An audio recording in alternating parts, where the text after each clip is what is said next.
Magandang araw, Pilipinas! Narito ang ating pangunahing balita ngayong araw. Si House Speaker Martin Romualdez ay bumaliktad matapos makahanap ng bagong kakampi si Senate President Juan Miguel Mix Zubiri. Ang alyansang ito ay nagdulot ng malaking pagbabago sa dynamics ng politika sa Kongreso na nagresulta ng pagguho ng suporta kay Pangulong Putin Jr. Ayon sa mga insider, ang hakbang ni Zubiri ay isang malaking hakbang na nagpatibay sa kanyang posisyon at pagpapahina kay Romualdez. Ang bagong alyansa sa pagitan ni Zubiri at iba pang mga mambabatas ay nagdulot ng malaking pagkabigla kay Romualdez na kilalang malapit na kaalyado ni Pangulong Putin Jr. Dahil dito nararamdaman ni Romualdez ang kawalan ng suporta mula sa kanyang mga dating kaalyado na nagdulot ng kanyang pagbaliktad sa mga desisyon at posisyon na dati niyang pinanghahawakan. Sa kabila ng mga pagsisikap na mapanatili ang kanyang kapangyarihan, tila hindi sapat ang kanyang ginawa upang mapanatili ang katapatan ng kanyang mga kasamahan sa Kamara. Samantala, si Pangulong Putin Jr. ay napaulat na nag-iiyak-iyak matapos malaman ng balitang ito. Ang pagkawala ng suporta mula sa Kongreso ay isang matinding dagok sa kanyang administrasyon, lalo na't patuloy ang mga pagsubok na kinakaharap ng bansa. Ang pagkatalo na ito ay nagdulot ng malaking epekto sa kanyang moral at sa kanyang mga plano para sa hinaharap. Patuloy nating tututukan ang mga susunod na kaganapan ukol sa isyong ito upang makita kung paano ito makakaapekto sa politika ng bansa. At yan nga ang balitang ating pagkakatutukan. Ngunit bagong lahat, siguraduhin mag-subscribe at i-hit ang notification bell para sa patuloy na pagtutok sa mga sulyap ng bagong balita sa tunay na boses ng masa.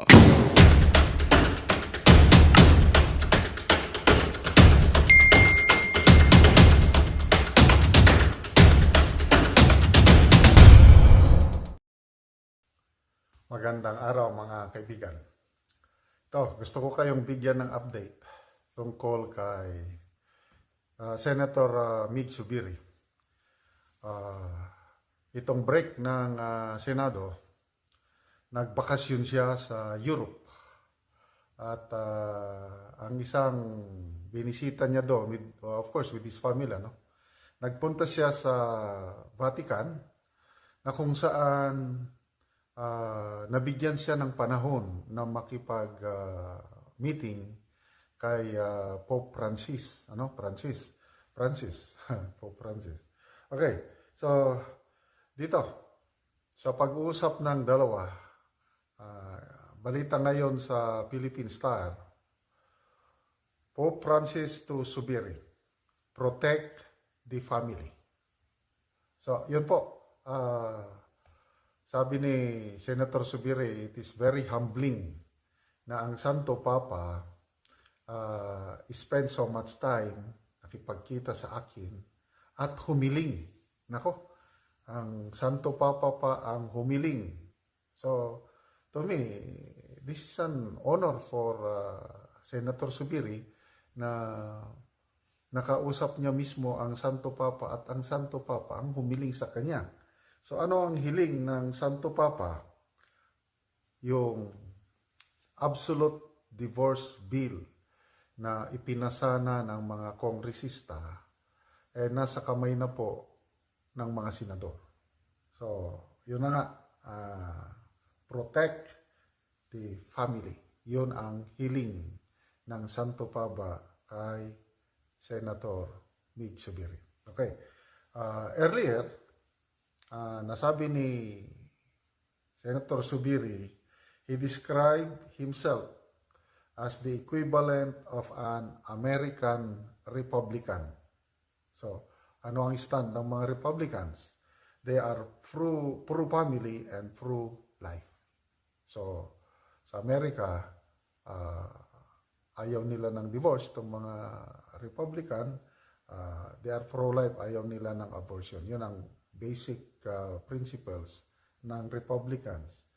So, sabi ni Senator Zubiri, ito, mga pronouncement niya, I am always going to remember his reminder, yung Santo Papa. And I'm going to do my best to protect the family values that hold our nation together. Okay? So, sa buong mundo, Pilipinas na lang ang natatanging bansa, yung secular state na walang divorce law. Ang pangalawa, of course, yung Vatican City. Against talaga ang Roman Catholic Church sa divorce. So, baka ma-break na ang record ng Pilipinas kung maipasa ang bill na ito, absolute divorce bill. Wala na ang record ng Pilipinas as the only country in the world na hindi pwede ang divorce. So, nung nag-break na po ang Senado, nabanggit ko na kanina, dinala ni Senator Zubiri ang kanyang pamilya o matagal-tagal na bakasyon sa Europe. Sabi niya is to take a break from nasty politics. Sabi niya, stabbing on the back. Kasi, nako, grabe yung paninira, propaganda, black propaganda kontra kay Senator Zubiri. Madaming videos na umiikot ngayon na nag-suggest na maraming ari-arian si Senator Zubiri. May bahay sa Forbes Park, may aeroplano, may helicopter, may mga resort, kung ano-ano pa. So, sabi nga ni Senator Ejercito na well-funded, ginastusan ng gusto itong black propaganda against kay Senator Zubiri and of course yung 6 other senators, yung kasama niya sa Sulit 7, sinisiraan sila. Kaya ito, ang ginawa po ni Senator Zubiri, break muna sa politika at dinala ang pamilya. Ito, binisita nila ang Vatican at nakausap mismo ang Santo Papa. So, mabuti na lang at hindi busy ang Santo Papa. So, yung weekly catechesis and prayers for world peace, doon nagkaroon ng time na makipag-meeting si Zubiri kay Santo Papa. So, sinamahan sila. Meron tayong Philippine Ambassador to the Holy See, Myla Grace Rahenia Makahili. So, ulitin ko isang siyudad lang ito, Vatican City. Malit lang, kaya lang it is considered a separate nation, kaya may ambassador tayo doon. So, our Catholic faith, sabi ni Senator Zubiri, our Catholic faith is so important to our family. So it was very humbling to have the Pope give us so much of his time. Ako, maswerte talaga itong si Senator Zubiri. So much of his time and attention. He seemed especially fond of our youngest boy, and even asked him to learn Spanish. Hindi nakalagay dito sa balita kung how many hours. Nako, yung for a Catholic, yung few minutes mo lang na makausap ang Santo Papa, malaking bagay na yan. And I believe, medyo matagal-tagal ang pag-uusap. Okay. So, sa meeting nila, the Senator introduced himself as a pro-life and pro-family legislator from the Philippines. So, nung nalaman ng Santo Papa yung ganong stand, alam na rin ng Santo Papa itong absolute divorce bill. Kaya, ito na, ang Santo Papa nag-request, please protect the family. Okay? So, ngayon, with this request from the Pope, yung Solid 7, okay. Sino bang pro-divorce? Parang wala akong magkita. Zubiri, Ligarda. Parang pro-divorce si Ligarda. Zubiri, Villanueva, Ejercito, Gatchalian, sino pa? But the very least, Sa grupo nila na Solid 7, nakikita ko limang senador na yan na kokontra sa divorce. So, sino pang mga against sa divorce? Si Senator Villar. Okay? Believe din ako kay Senator Villar. Dahil sabi niya, I have a very good relationship with my husband.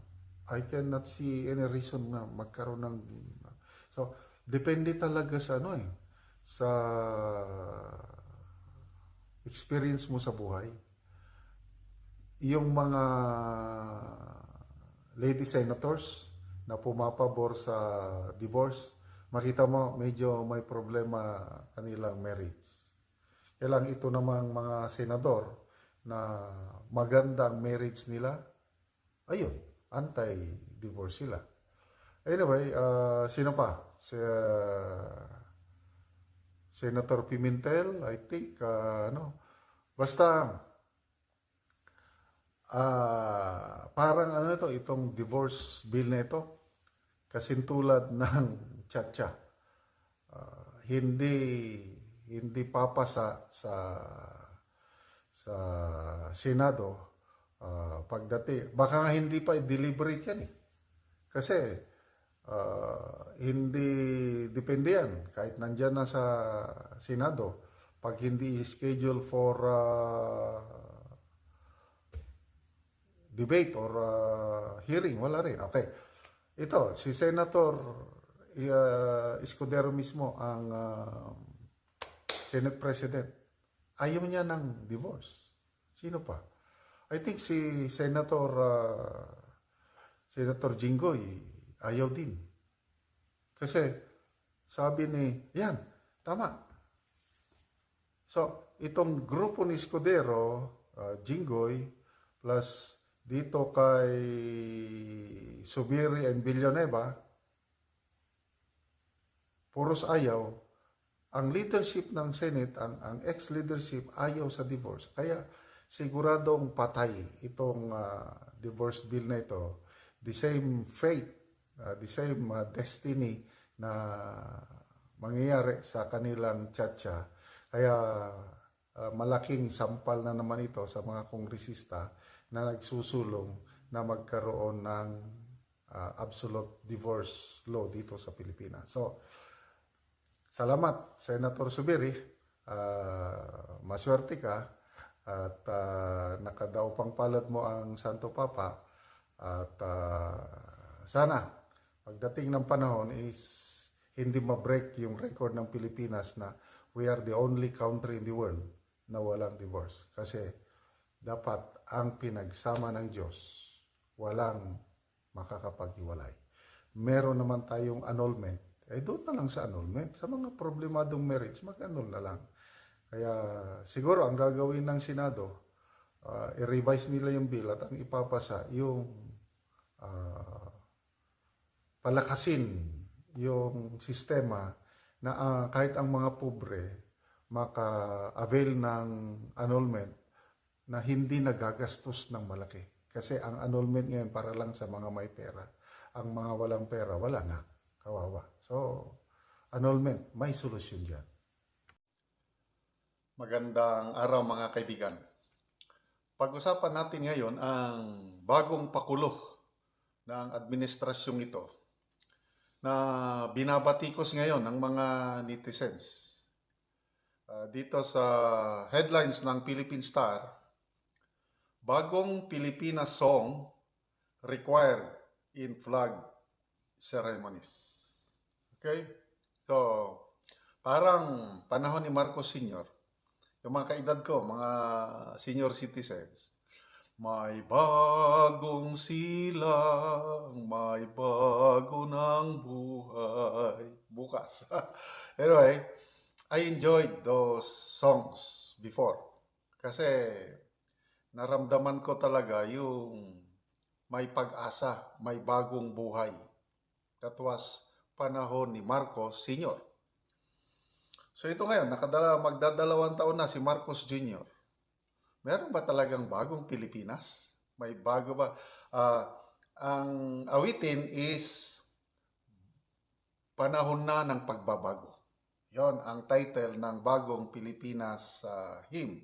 So, nakapaloob sa Memorandum Circular number 52, signed on June 4 by Executive Secretary Lucas Bersamin by the authority of President Marcos. So lahat, government offices, institutions, government-owned and controlled corporation, every flag raising, required sila na awitin ito, bagong Pilipinas hymn, at saka yung may panata. Okay. So, ano ang purpose nito? Okay. To integrate the recital, ito yung laman ng Memorandum Circular 52. To integrate the recital of the bagong Pilipinas hymn and pledge in the conduct of weekly flag ceremonies subject to existing laws and rules and regulations in order, ito na, bakit? To further instill the principles of bagong Pilipinas brand of governance and leadership among Filipinos. Wow! Meron daw principles, dan tayo mamaya, principles of bagong Pilipinas brand of governance and leadership. Okay. Merong isang YouTube channel nag-post nito. It so happened that it is a government DepEd. So, DepEd, pinost nila. Napakinggan ko yung kanta. Okay. I-share ko lang sa inyo. Panahon na ng pagbabago, dahil sa'yo mo ay kinakailangan. Tayo na magtulong-tulong na maunlarin ang mahal natin bayan.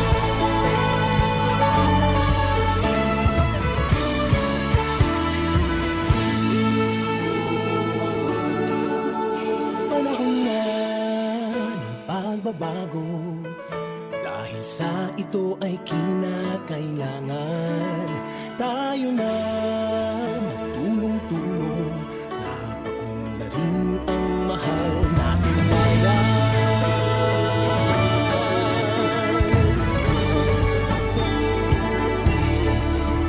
Panahon na ng pagbabago, at ayos ang mga dapat ayusin. Dapat lang maging tungkulin ng bawat mamamayan dito sa atin. Ng pagbabago patungo sa pag-asenso, magsikap ng mabuti at ng guminhawa tayo. Malaki natin sa mundo at ipamalas ang bagong Pilipino at bagong Pilipinas. Panahon na ng pagbabago, ng Pilipinas sa sarili natin. At nawala ng ugali, dahil sa'y nasa atin ang panahon na ng pagbabago, at muna sa kahit anong larangan. Ang tagumpay ay karangalan. Alay o ihandog natin sa bayan. Ang ulit ng napatunayan ng Pilipino, ang husay at takas, kagandahan at talento. Ang makipagpaligsahan kahit anong oras, ang bagong Pilipino, ang bagong Pilipinas.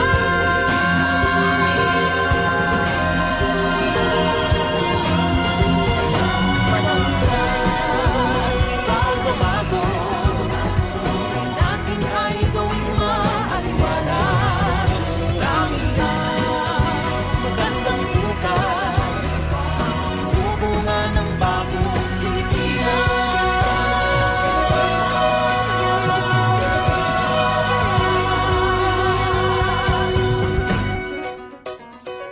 panahon na.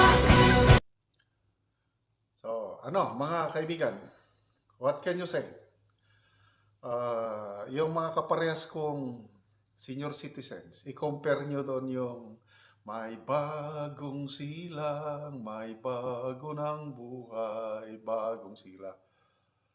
To me, mas maganda yung bagong silang. Ito, parang, di ko maintindihan, parang promotion ng Department of Tourism.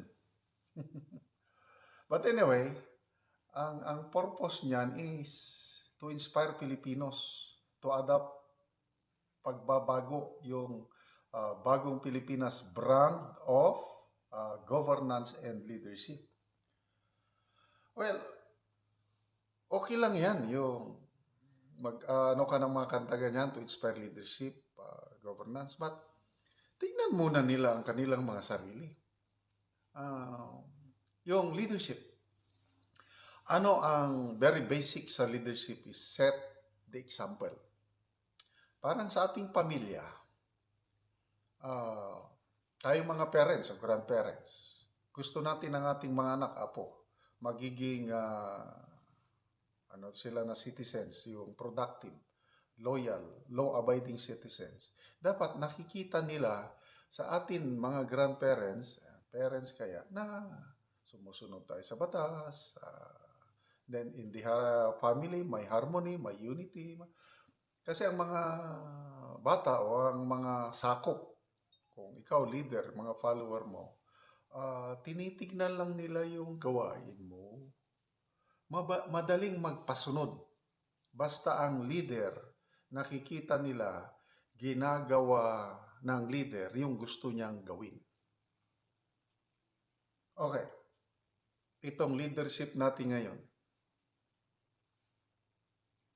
from the President himself, anong klaseng leader itong ipinapakita? Anong klaseng leadership itong ipinapakita niya? Ang perception ng karamihan, he is a very weak leader. Sabi nga ni Mr. Tiglaw, Rigoberto Tiglaw, mayroon tayong dalawang president. So mayroong presidente na binutuhan ng 31.6 million Pilipinos. Ang problema, mayroon pang mas powerful sa presidente na binutuhan. Alam nyo na. Sino yon? Hindi ko na lang babagay. Alam nyo na. Na nakikialam. Walang mandato. Nakikialam. May guts, may apog na magsabi na bad shot ka sa akin. Ano ba? Brand of leadership and governance. Another, yung issue on paggamit ng illegal na droga. Hindi niya kayang i-deny categorically. Tinatawanan lang, I will not dignify, ganun lang. Bakit hindi niya masabi na isusumpa ko sa harapan ng Diyos, sa harapan ng Pilipino, hindi ako gumamit ng illegal na droga mula noon hanggang ngayon. Kahit yon. Sabi nga ni Captain Dado, kausapin niya ang Diyos, silang dalawa ng Diyos at Ganun lang sana, itinay niya yung duda. At kung hindi siya gumamit ng pinagbabawal na droga, bakit hindi niya patunayan sa pag-drug test, yung supervised drug test? Mga ganun ba? Tapos, ito na ngayon. Kumusta? 2 years na ang kanyang panunungkulan. May nagbago ba sa buhay ng Pilipino tungo sa pag-unlad, tungo sa pag-asenso? Ang promise, bayan babangon muli. Bumabangon ba ang Pilipinas o bumabaon? Yun ba yung brand of governance? Corruption. Meron bang nagawa ng gobyerno to fight corruption? Kaliwat kanan ang corruption. Droga. Okay. Mga bibilhin. Kumusta yung promise? 20 pesos per kilo na bigas. Kumusta? Tapos ano pa yung sa bagong Pilipinas, walang Pilipino na magugutom. Tapos yung kanyang presidential advisor on poverty alleviation, ang kahirapan is haka-haka lang, it's just on the mind, imagination lang. Puno ang tao ang mga mall, may buying capacity. Yun ba yung brand of governance and leadership? Kaya, anyway, dito sa magbasa lang ako ng comments dito sa DepEd. DepEd na YouTube channel kasi sila ang nag-post nito. Yan. Natatawa ako yung mga comments ng mga teachers ng DepEd. Ano ba yan? Sabi nila, di ba, panahon na ng pagbabago? Karamihan nagsabi, panahon ng panggagago. Panggagago. Okay, ito. The national anthem is enough, sabi ng isa. Hindi ko na lang basahin yung pangalan. Ha? This sounds like a propaganda song. The melody keeps repeating. Make sure there is no Dubai or Indonesia shots in this video. Baka matulad na naman tayo yung I Love the Philippines na video. Stop importing, start exporting from local PH. Okay, ano ba? Diyos ko, daming time. Bakit di unahin ayusin problema ng bansa kaysa ito, yung pugo, kumusta na? Okay. Ano pa? Ito na, panahon ng pagpakagago. Panahon ng pagkakagago. Okay. Sa pang-comment, maganda pa yung mga Christmas at summer station ID ng mga kapamilya at kapuso networks. Yes! Ang pangit kaya ng tuno, ang pangit ng pagkagawa itong panahon na ng pagpapakagago ito. Ano pa? Dito sa Sorsogon may sariling hymn na kinakanta after ng lupang hinirang. Idagdag mo pa ang isang ito, aabutin na ng isang oras sa kakakanta. Parang may singing contest na araw-araw sa buong Pilipinas. Ito na naman, panahon na ng panggagago. So, medyo radical itong mga taga-DepEd. Wala pa akong nabasang magandang comments.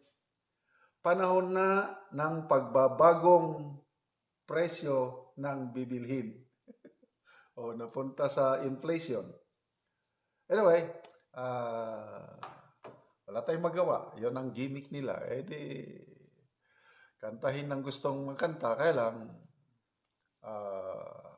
bahala na ang taong bayan.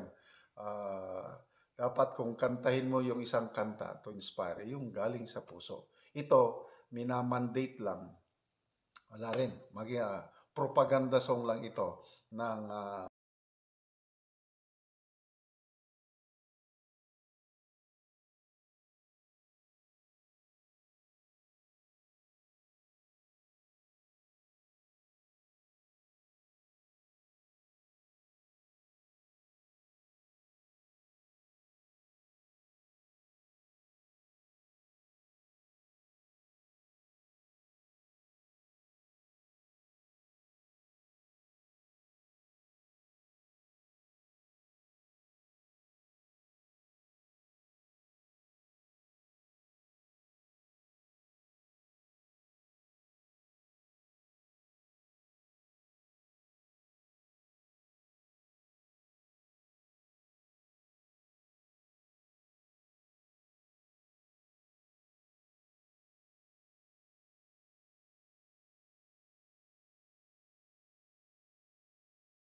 Magandang balita ang hatid namin sa inyo ngayong araw. Sa pagtatapos ng aming balitaan, nagbigay kami ng mga mahalagang impormasyon. Maraming salamat sa pagtutok at pagsuporta sa aming programa. Huwag kalimutang manatili sa mga susunod na araw para sa mga bagong balita at mga kwento na dapat nating abangan. Mula sa Boses ng Masa, magandang araw Pilipinas!